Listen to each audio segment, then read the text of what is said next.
8 prilli njihet si dita ndërkombëtare rombe, ku në shumë raste diskutohet zhvillimi i tyre ekonomik e arsimor, por në qytetin e Korçës realiteti është krejt i kundërt.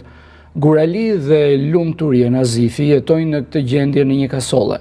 E vetmja mënyrë jetese e tyre është të grumbullojnë metale dhe mbeturina që më pas i shesin e sigurojnë bukën e gojës. Këtu jetojmë. Se vështirë, për çfarë të bësh? Me thëtë, ku të vëmë? Ata kemi ndonjë lejke, vlejmë ndonjë ashtu, pa për kraj jemi, pa ndim ekonomike, pa.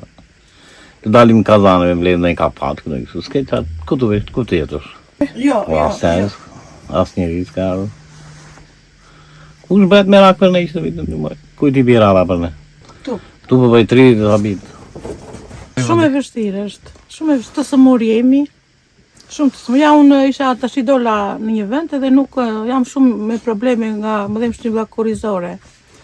Dhe jam shumë e sëmur. Nuk kam që të ndjek në për spitale të vete, se shumë e vështirë është.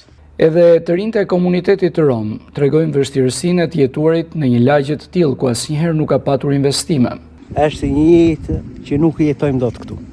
Me flerave, me çfarë them nuk është shumë gjë e vështirë.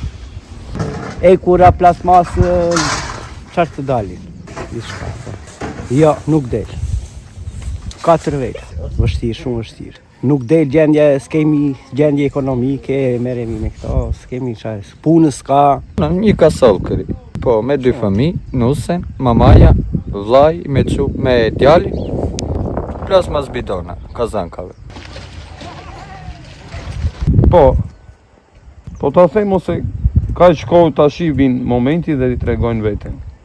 Asgjë. Ju siç po e shikon vetë. Asnjë. Vetëm vjen momenti kur vin votimet, hajde të tregojnë diçka këtyre. Në qytetin e Korçës jetojnë afër 23.000 banor të identifikuar si pjesë e komunitetit egjiptian dhe atij rom.